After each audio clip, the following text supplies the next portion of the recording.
Hello, everyone. I am back. I am one of your two hosts of the Nine Sided Circle, Nor Kyle, along with. The other one of your two hosts, Mushtaq Ali, who is happy to have Yes. Kyle back. Yes, you've been spoiled these past 2 weeks. You have not been harangued by me saying, okay, I will pick on you. But today I am back, so suck it up. You're going to get picked on today.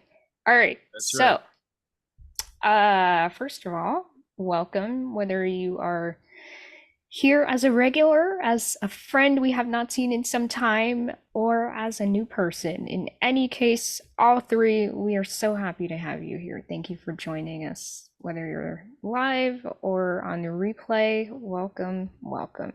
So, uh, I hope to get through the announcements quickly, but we have an important one this time because I am letting you all know that officially the virtual retreat is starting. We're having our orientation on September 2nd. And then the beginning of the retreat will happen during that first following week of September. Our first meeting will happen September 9th. You'll get more details on that. But we have a theme now. It's the art of devotion. And we're going to be spending some time with Rumi and some of the more how would we put this? Naughtier.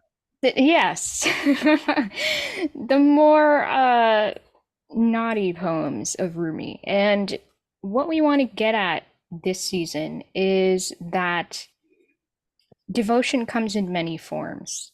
And especially for us Sufis, we definitely love the language of the beloved in order to speak about not only the earthly beloved, but the divine beloved, and that relationship between us and the divine, and the oneness of being, and all of those things. And I think it would be lovely for us to take a deep dive into Rumi's expression of those multi layered expressions of passion for the divine.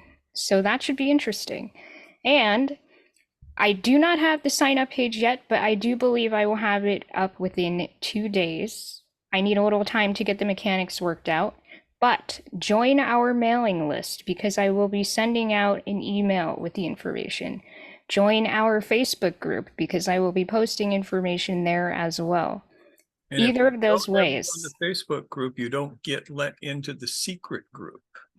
There's a secret group.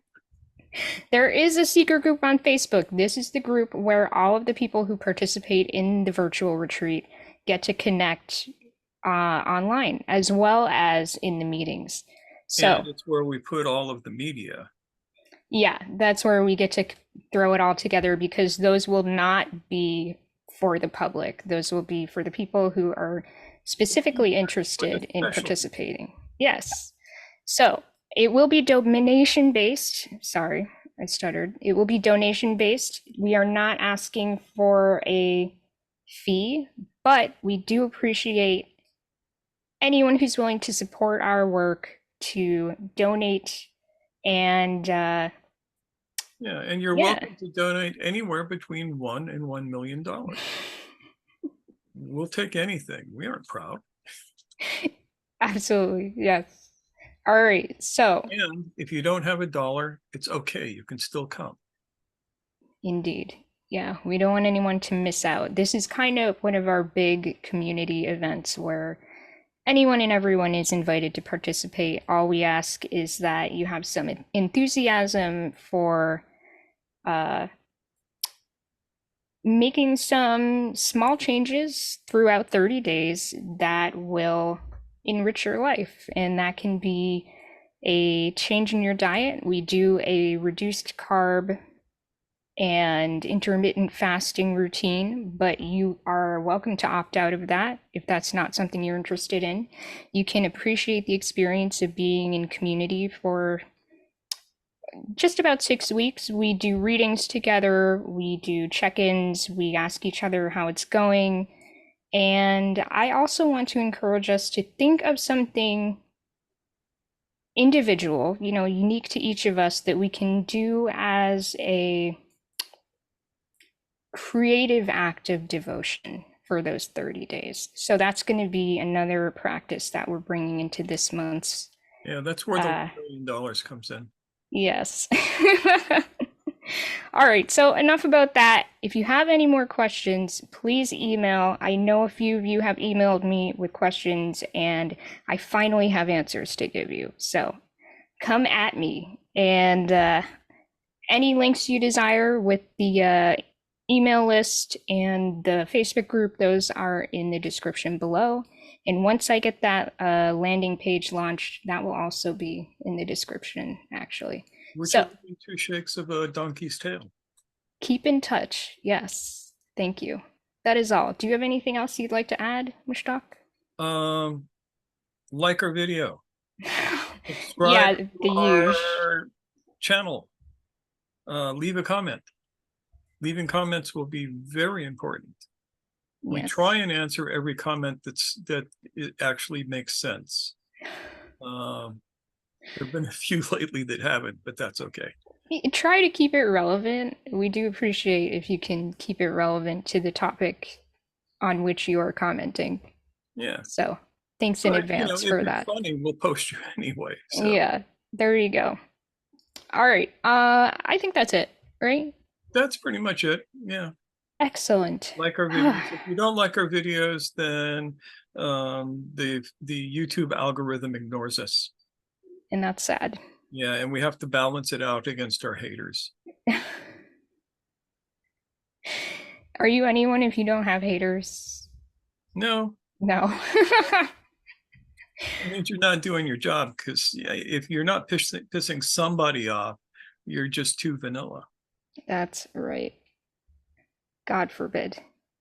He does. Said so himself, right there in the book. Okay, so I'm ready to get started. How about you? I'm ready to get started.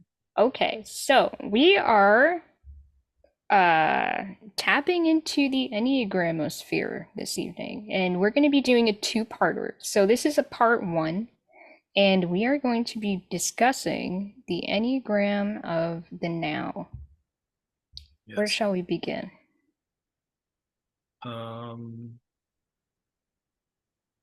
Well, we're not going to begin with the Enneagram. No. Strangely enough, that's going to slip in a few minutes. But first, we have to talk about, what the heck do you mean the now? Okay, so it works like this. Each one of us experiences the now if we're awake to it. And the now has a duration. Did you know that? The now has a duration. And you have the then, and you have the not yet, and somewhere in the middle, right about here, about that much is the now. Most of the time, we do not let ourselves stay in the now. We're either back in the then or hanging out in the not yet. And then we miss out on the now. But as the dervishes of old have said, as the great teachers of Sufism have said, now is where the action is. And so, quote unquote, they developed techniques to help you first find the now, second, train yourself to stay in the now for extended periods of time, and third, cultivate the now so you can act within it. Does that sound like fun? It's a lot of fun. So, how do we get the now? How do you find the now? This is going to be this week and next week. We're going to talk about this, and we're going to use the Enneagram in order to talk about this. And so I'm going to start out by sharing the screen so you can see, voila, we have an Enneagram. Your basic 9-sided circle Enneagram. We got the bee. That is a bee, by the way. That is not a hornet. This is the Egyptian hieroglyphic symbol for the bee. That's how they did it. They had mean bees back then. But it's not a yellow jacket, it's not a wasp, not a hornet, it's a bee. And it's right there.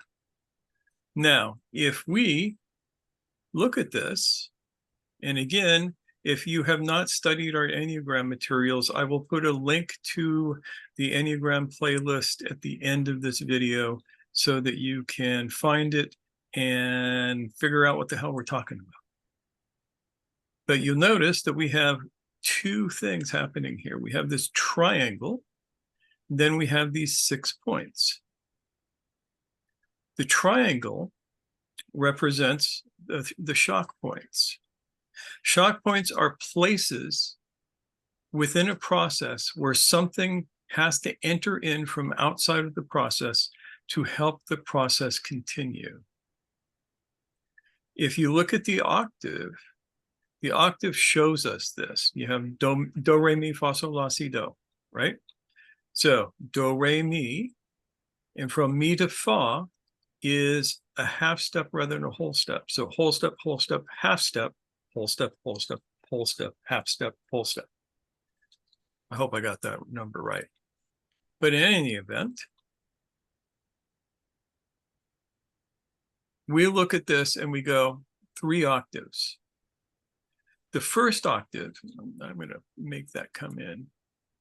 The now, the idea of the now.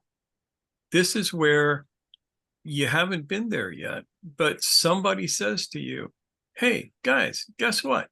There's a now. There is this experience of the now that you can have. And you go, oh, cool.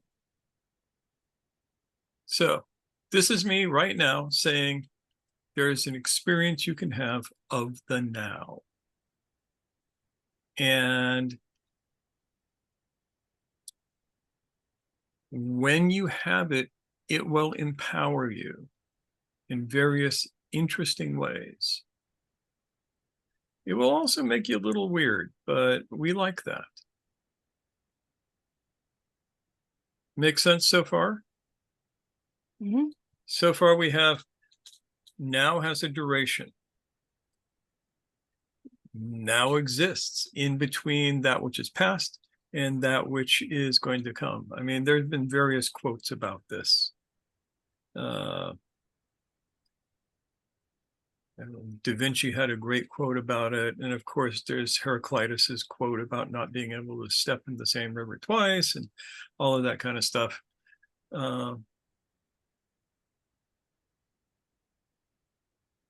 The now is where the action is. If you want to wake up, you cannot wake up in the future. I mean, think about it. I would like us all to try right now to wake up in a moment.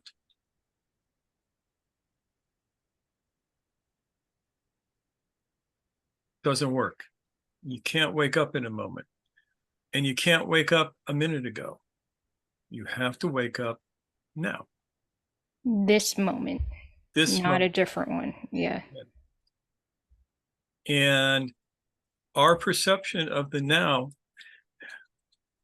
we know that our perception is not continuous.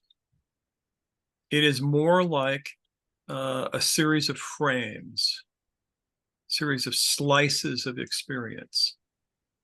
And we can have more of them or less of them. And a few of those slices will be in the now at any given time.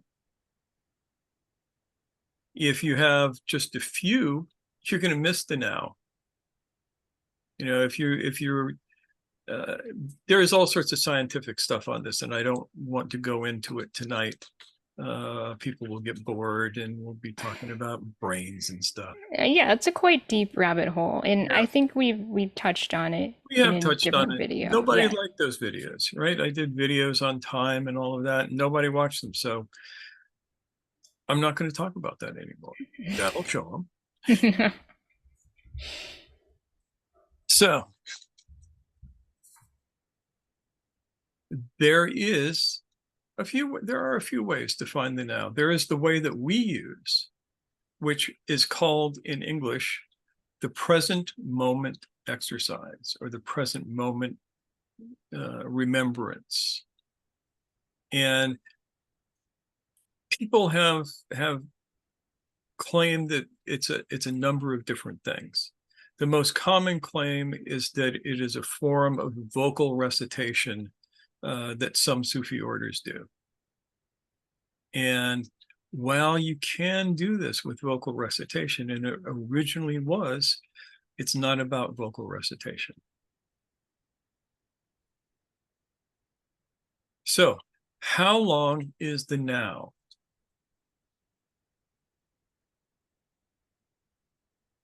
Any thoughts? Yeah, if you don't know, what might be some guesses? How long do you think our perception of the now?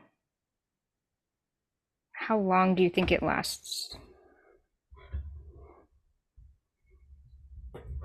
Ilmar, what do you think? Yeah. Well, long enough to hear and understand, for example, your sentence or phrase of music. I mean, to do that, it's not an instantaneous thing, but it extends. Yeah, and some of that phrase of music, some of the words that I say are in the past, and you're remembering them. In order to have the continuity, you have to remember them. Think of think of Beethoven's Fifth Symphony, right? You've got dun dun dun dun, right? And then you have the next phrase, which is sort of a repetition a little bit faster. The first phrase is already in the past, but you remember it. And you can anticipate, if you've heard Beethoven's Fifth before, you can anticipate the one coming after. So when it comes, you're ready for it. So you have both past, present, and future in the perception of music, which is an interesting thing. I could go down a whole rabbit hole just on that because I love that stuff. But by and large, you're touching on an important thing. So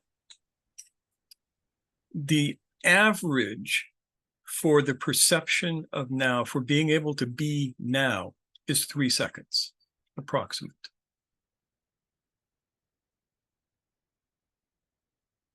And that gets us to the beginning.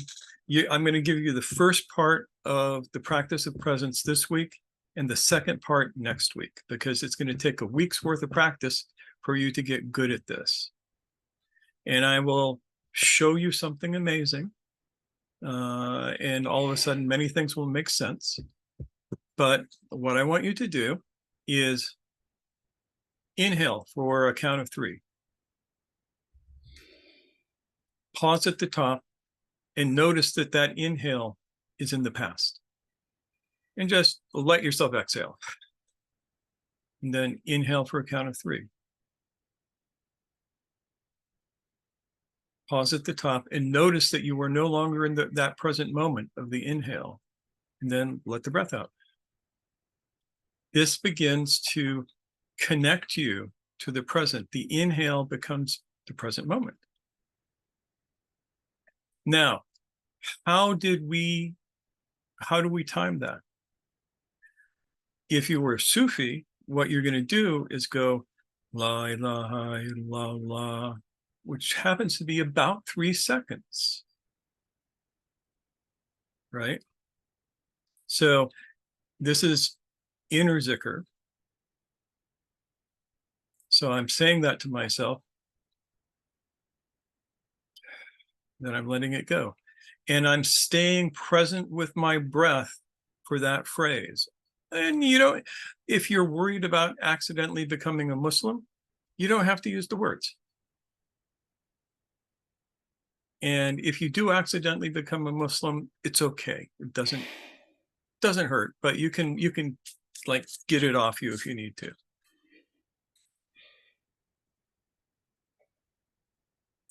So, understanding this, that you can just do a 3 count and be in your breath during the 3 count. Pause at the top and notice as you pause that experience of being in your breath becomes the past.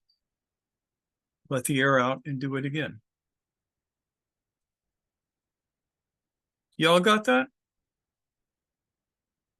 Does this make sense? Who can't do it? Anybody having trouble with this? Can everybody feel the sense of now and then how it just kind of moves into the past? That breath becomes the past, and then you repeat. So this is going to get us to the second part of the Enneagram.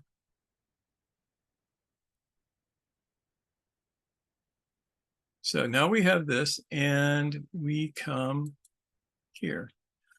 The sensing of the present moment is the first shock. We're actually kind of putting you in the first shock right now, because you're going to be going, oh my God, there's a present moment, and I can hold that present moment for maybe 3 seconds.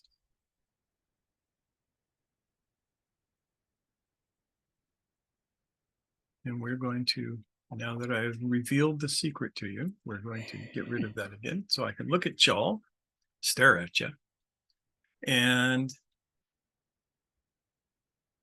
getting through the first shock is incredibly important. And that's going to require, say, a week. And let's say you practice this every day. You sit down and you spend 5 minutes. You don't have to spend more than 5 minutes. 5 minutes just being in your breath, having your in-breath be the now, and then letting it go and noticing how the now becomes the past, and doing it again and again, and experiencing the now with each breath.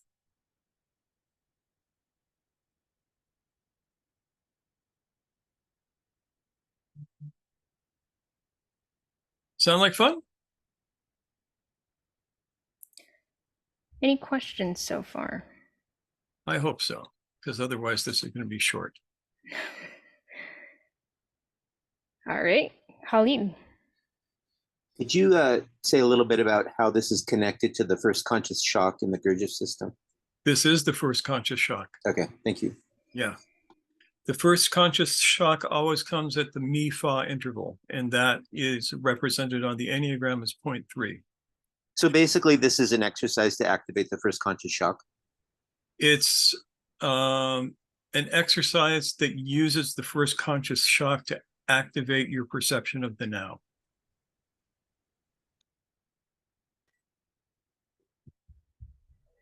Yeah, so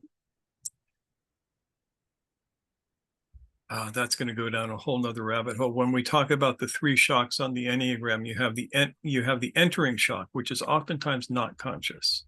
You have the 3 shock, which is usually the first conscious shock, and then you have the 6 shock, which is the second conscious shock, and then you have the 9 shock again, which is the third conscious shock, which is the exiting point of the Enneagram. Whew. Okay. Does consciousness carry over into the pause? It might, but it doesn't have to. You're not required to hold the present any longer than for the length of that one in-breath. And what you'll find is that, yeah, you're going to notice that you are awake to the fact that that breath just became the past. And don't let us not make this too complicated. Yeah, I agree. Yeah. I mean, it's kind of an opportunity to watch that transition between present into the past as well. Yeah. And experience the present and yes, watch it become the past. Exactly. Yes, that's a better way of putting it. Thank you. It's a weird phenomenon, and it takes a little while to get used to it.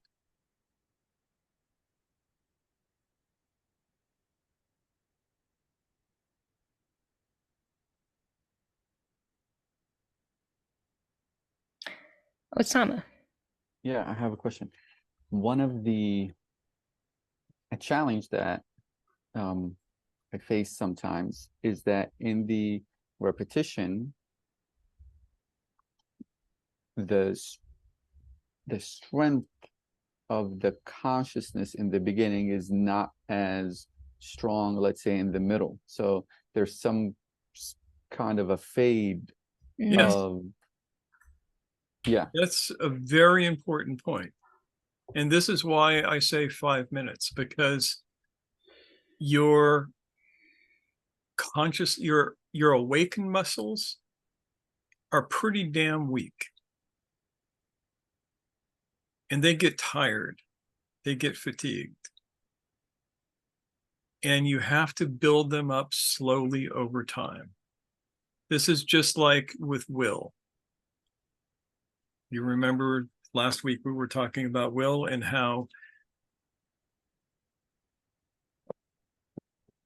you can't just use your will all day long without it wearing out. Mm. So remember that at first you are as weak as a kitten, and you must slowly strengthen yourself. And this is just the first step to strengthening yourself. This won't even make you stronger. This is just going to get some blood to the consciousness muscles. Next week, we work on strengthening. The goal of this is to teach yourself to, by and large, remain in the now as a default state. It takes a day or two to get there.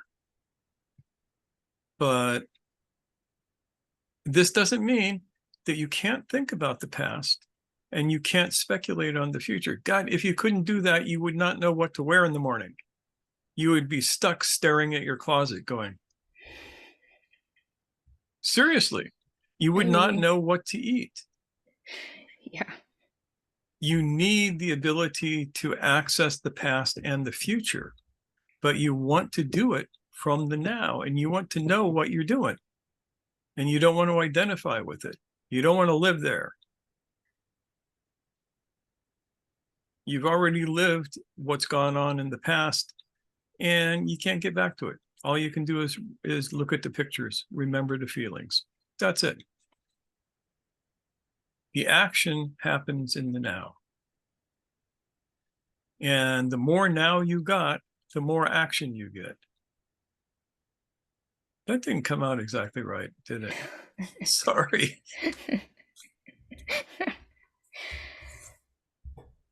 I don't know how you put up with me. Aw. You're This easy. is what these people had to do while you were gone, and there was no regulator on me. I'm glad to see you all endured and showed up once again.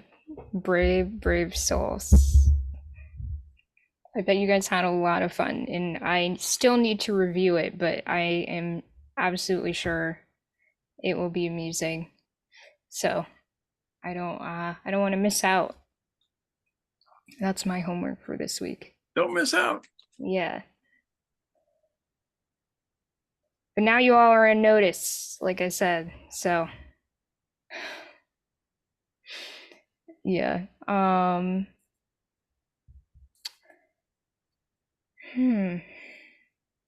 So this is really to give us a taste of the now. Yes. And the first step in the process of the present moment exercise. right. But in giving us a taste, it's almost like you can better sense what it feels like to be in the now by getting that taste of it. The perception increases. Yes. Yes. You begin to notice, oh, when my attention is on my breath as it's happening, I am in the now. I am in the present moment. And yeah, this is begin making the present moment your friend.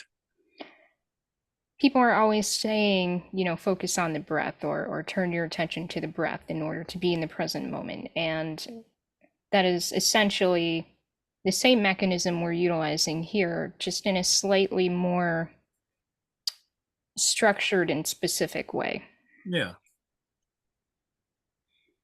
And without the second part of this exercise, the first part is just mindfulness, which is nothing wrong with mindfulness. We like mindfulness. Everybody should be mindful of something, like at least mind your mother.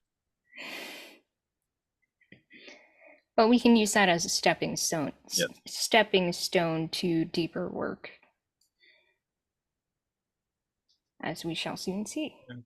So, how did some people mistake a vocal zikr for the practice of the present moment? Yeah, that's interesting.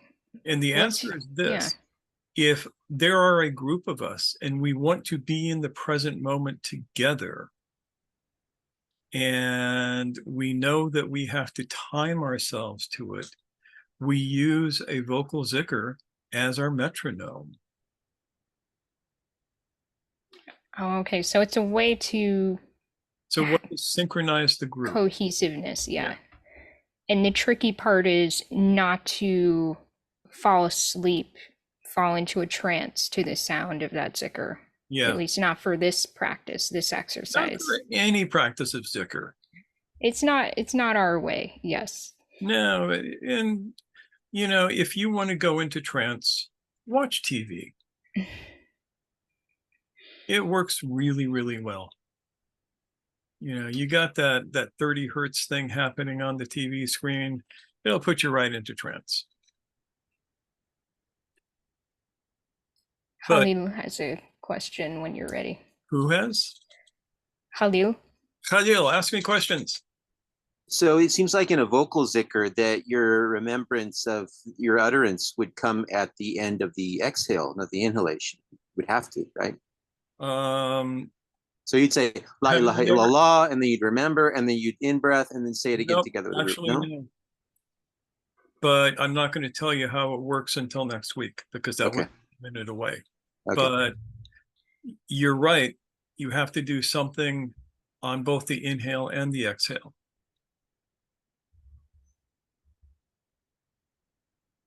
And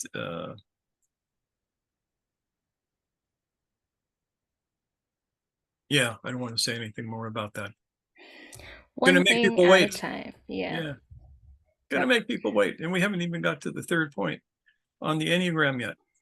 I have a little question here. Okay, Yes. yeah. Zainab. Is it a negative force, the inhale? Like it's, You mean like wholly denying? yes, like, No, in this case, not. Sometimes, to paraphrase Freud, an inhale was just an inhale. okay. Y'all know that reference, right? Ilmar might know that reference.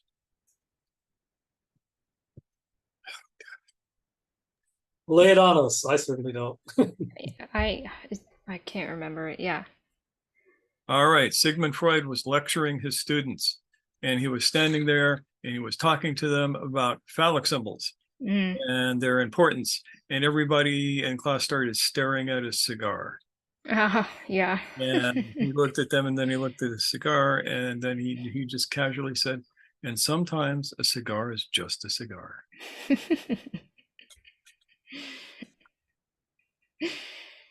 I don't There know you if go. it's a true story or if it's just anecdotal, but it's a good story.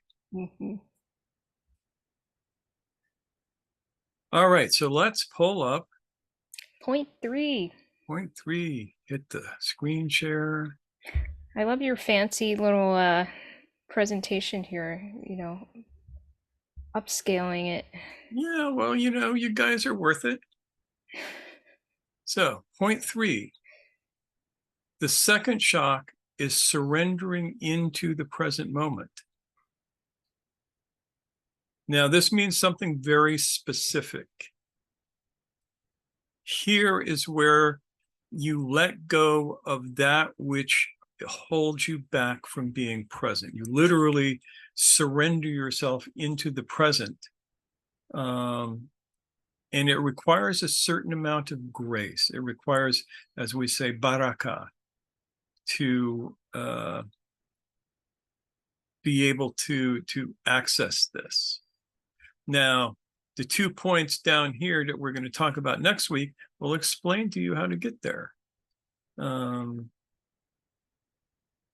Hopefully I am building some anticipation so everybody will come back next week. Otherwise, you'll never know. So we now have our 3 shocks established. The first shock, the entering shock, is, oh my God, there is a now.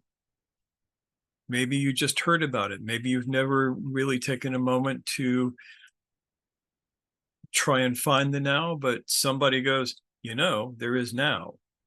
There's not just then and maybe it will be, there is now.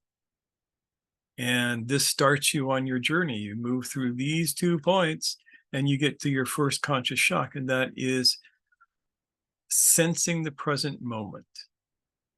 In this case, that which is coming in from the outside is a kind of sensing that is not part of our ordinary experience. We go through the next 2 points, and we get to surrendering into the present moment, which is a letting go, and in order to experience more fully. This is active, this is surrendering. And all of these are shocks. Remember, it is shock, preparation, action, shock, preparation, action, shock, preparation, action, shock. Make sense? Any questions currently? Or answers? If you have any answers, we can give you full and detailed questions. Osama has something to say. Tell us, Osama. Yes, so the surrendering, what is the difference between the surrendering to the present moment and the now as number 9, as the 9, not as the entering, but as it moves in that direction? That's question number 1. And then question number 2, or maybe an observation.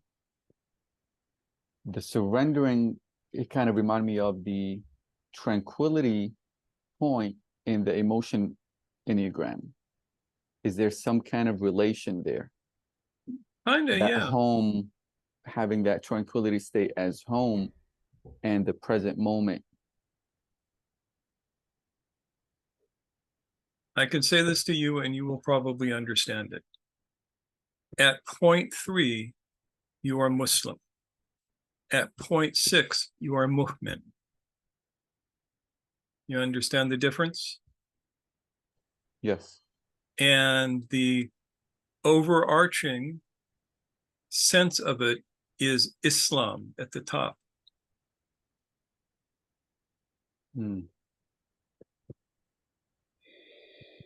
Without a Muslim background, that probably doesn't make any sense, but I figure you're going to get that.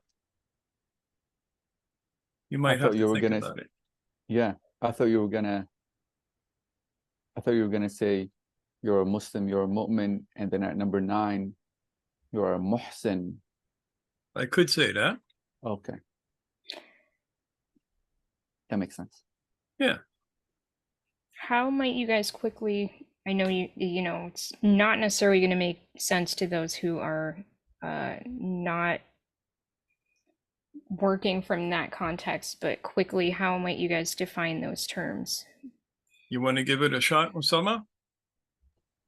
The way that I understand it is the Muslim, at the Muslim point, it's that's the action, the outwardly actions that an individual go through. The mu'min is, now we're moving from the circumference towards the center of the circle. It's more of a an inward kind of a relationship. And the muhsin is the state of perfection, of beauty, of goodness. So it's kind of encompassing both the circumference and the circle and the radius. Yeah, of that everything in moment. between. Yeah. Yeah. Yeah, and I can't Beautiful. explain it better than that. That's Yeah. as good an explanation as we're going to get. Thank you, Osama. That's why we keep them around. Let's use it. All right, great. And Khalid, I did see that you had your hand up. Did you want to follow up, or are you No, good? I was going to ask what Osama asked. Why isn't point number 9 the most sin? But it's been answered, so thank you. Great. Excellent. Any other questions? Ilmar, yes. Yeah, for those of us who are not Muslims, I'm wondering what the third point is. Essentially, for me, precisely, it's very similar to just allowing this to be just as it is, Yeah, without. pretty much. Yeah. Pretty much. Yeah. Yeah, but in a deeper way than one usually does that. Kind of like a Yeah. settling into it. That's Yeah. how I'm experiencing it. Yeah. Yeah, kind of living there. Mm-hmm. Sense. Excellent connection, though. Thank you for connecting the dots, because for those who are not Muslim, that's probably a phrase that is going to resonate for them a little bit more. But yeah, I letting everything be as it already is can be kind of a heady way of thinking about it if we don't allow ourselves to literally settle into it and just be in that. Yeah. And I might say at point 3 is where you're letting everything be as it already is. Okay. Point Yeah. 6, you're embracing everything being as it already is. And when you get back up to the exiting shock, you are. Just that. Yes. Yeah. Some things to chew on and to unpack as we, take a pause if you're rewatching this video and just sit with that and think about what it means to you and your experience currently. Khalil. Yes. So could we relate the 3 centers to, or the 3 points to the 3 centers? Because I'm thinking of the Muslim as the instinctive moving center, and the Mu'min is the thinking center, and the Muhsin is the feeling center. But I don't know, I might be wrong.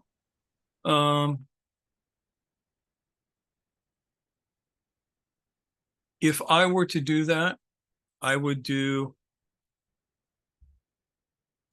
the 3 centers at the 3 double points in between the shock points, if that makes sense. Yeah, that makes total sense. Mm-hmm. Yeah,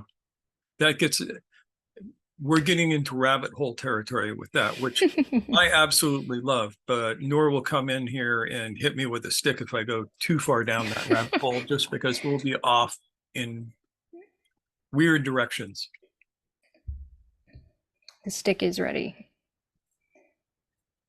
Not really, but it is important for us to not be, it's a lot to digest already. So we'll just hold that there, think on that. Perhaps we will chew on that this week as well and see if it seems like. No, it's a really valid question. Yeah, it is. And in that structural sort of way. Yes. Yeah. And it may or may not turn up in our material next week. You never know. Yeah, next week is going to be a lot more technical than this week. This week, I just want everybody to try this first part of the breath. A 3 count in, sensing your breath as being present. Pause and let that go. Exhale and repeat. Just that. Don't have to do anything on the exhale. You don't have to do anything on the pause. And just be in the present moment on the inhale.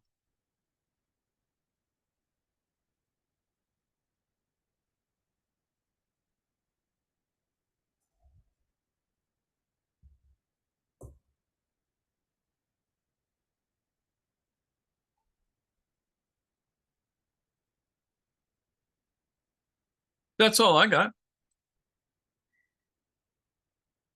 Simple. But not easy.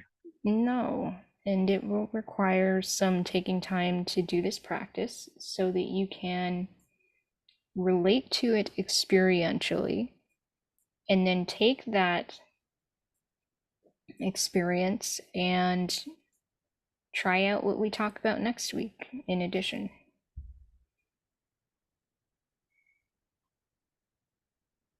Yeah, and pretty much anybody should be able to do this part. Yeah, and if it's familiar territory, then take this as an invitation to revisit the basics. Yeah, and That never hurt anyone. to deepen that territory. Exactly. But for some, it will be new, and we like to meet people where they're at.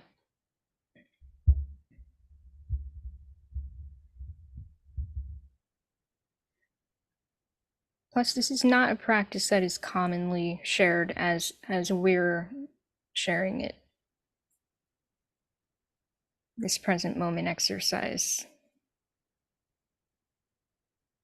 So that's kind of special. Yeah, as a matter of fact, this is kind of like Bruce Lee telling white folks about Kung Fu.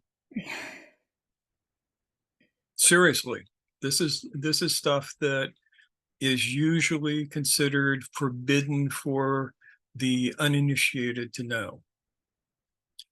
And I take the point of view that you can take your forbidding and shove it where the sun don't shine, because humanity will benefit from this. And we don't need to be so elitist these days, especially here in the States. There's nobody who's going to try and burn us at the stake for knowing this. But there will be some people who would like to burn us at the stake for telling you about it. Usually I delete those sorts of comments when they come in. The Wahhabis and the Salafis and the various fundamentalist Sufis who are going, yeah, protecting the rice bowl and all that too. Yeah, but this time I might let the comments through just so you can see what I'm talking about. It will upset some people. We'll see what kind of potpourri appears before us. Omar, did you have a thought? Well, I'm just kind of curious. I mean, why would someone want to keep this kind of thing secret? Is it just marketing? Or is there some deeper reason for that? I mean, my take on it would be that tradition and its packaging can be kind of a coveted thing. Yeah, Nancy says guard the mysteries. Yeah. And but that's only half the sentence. Constantly reveal them. Yes. Yes. But that it probably started out of the concept of don't scare the straights. This is something that we found back in the 60s was very important. Don't scare the straights. And so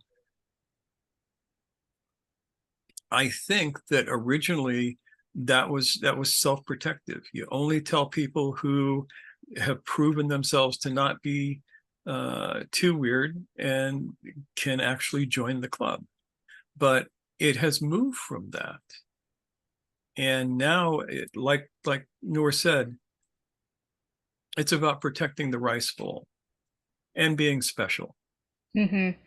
Yeah. I mean, I think there is kind of a watering down of traditions like this if we don't give them a sense of appropriate gravitas. You know, like mindfulness is almost meaningless these days as a term. And when people think of it as a practice, they think, you know, I'm gonna eat a bowl of Cheerios and pay attention to each chew. Like there's something to that, but it goes deeper than something so superficial. And we become kind of inoculated to the power of these things when we're exposed to them so casually.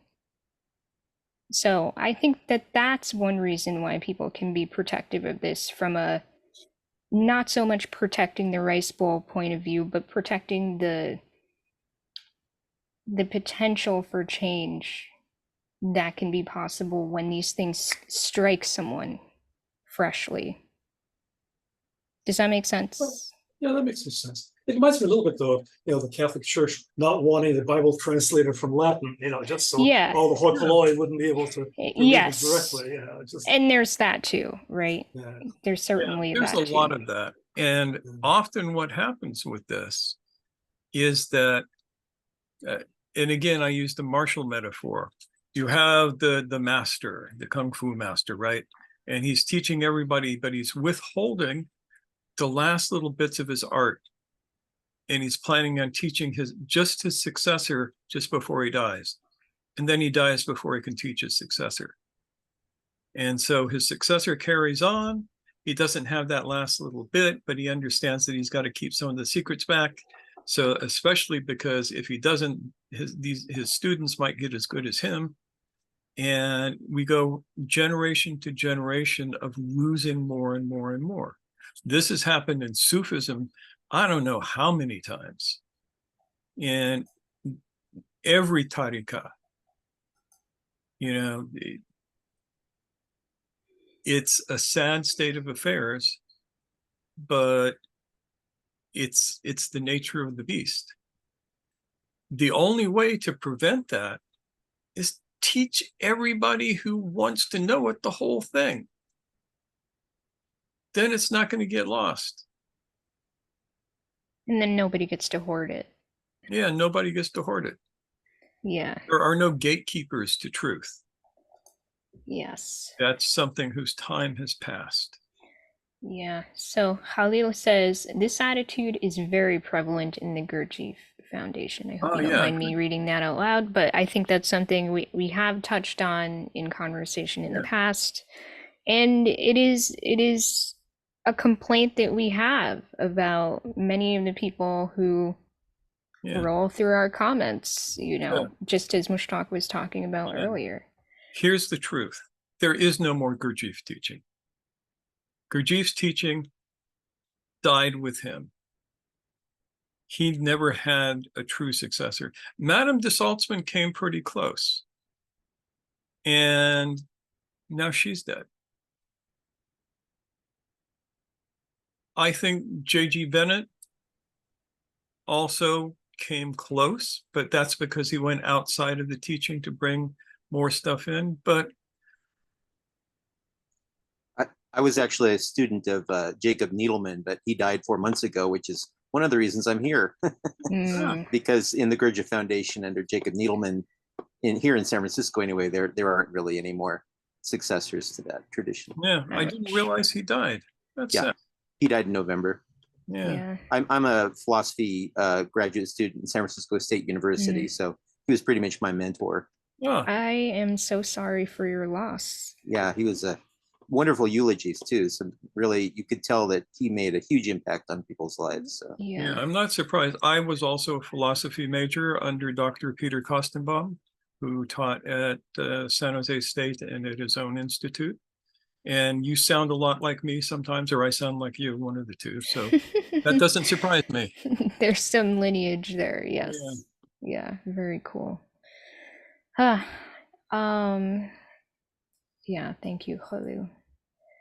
So James says, apart from the more provincial motives just discussed, could it also be a fear of the material being distorted in some way? I mean, yes, James, and that's kind of what I was mentioning before. Yeah, you've already covered my question, really. And And the thing is that the fear of that will distort the material anyway. I mean, that's kind of an ego-driven fear. And in a sense, we have to trust the process. We have to trust that it is bigger than us alone. Yeah, and I trust that there's enough people out there who can get it, that it will keep going. And I don't care if they join the 9-sided circle. I'm happy that they don't, because we can't handle that many people. You know, you'll notice that we don't have hundreds of thousands of followers on YouTube. We don't want hundreds of thousands of followers. I mean, hundreds of thousands of people are welcome to watch our videos, but my ideal is to work with no more than 100 people. That's it. Because I need to be able to work with everybody I work with individually. Yeah, and the same goes for me. I like being able to have that sense of intimacy, that sense of directness. It's Without not that about contact, it's meaningless. Yeah. It is important to have that direct connection, at least for what we do and how we do it.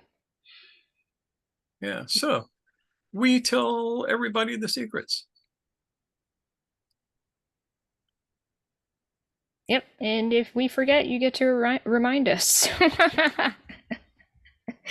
Yeah, it's meant to be a collective endeavor. Yep.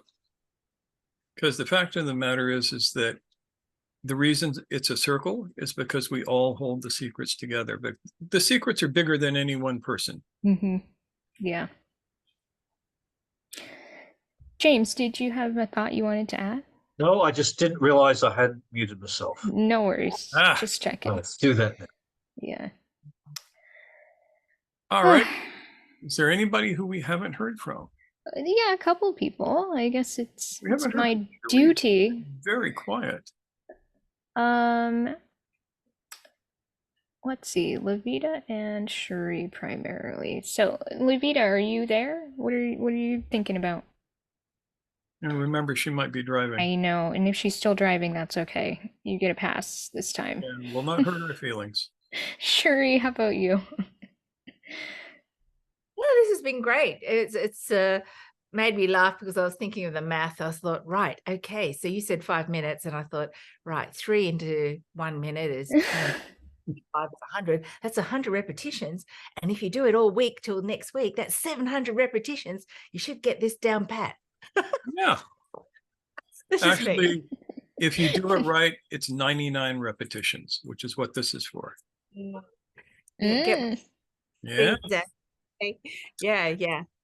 It was great. And as we were just having a little joke about, wow, we've got to fill out this hour because you don't have to overcomplicate it. It's just as you said. That's it. The end. Yeah. And hey, you know what? We are just about coming up on an hour. Yes. So there we go. Yeah. All right. Any last thoughts, though? Going once, going twice. Sold. All right, there we go. So we can go on Brady Bunch mode. Let's go on Brady Bunch mode. And I want to personally thank each and every one of you for putting up with us yet again. Yeah, this it wouldn't be the same if it was just Noor and I talking at the camera. Yeah, I mean, it's nice to have much fun. Both of us back, but nonetheless, we need all of you as well. Because this is the old traditional way of doing it. That sohbet means to have a conversation, means to talk. Doesn't mean to be lectured at. So we discuss this, and we all come away from it smarter. Brains. All right. So, thank you for joining us, and we'll follow up with the second half next week. But in the meantime, we can wave to each other, wave to everybody watching on the replay, and we will see you again soon.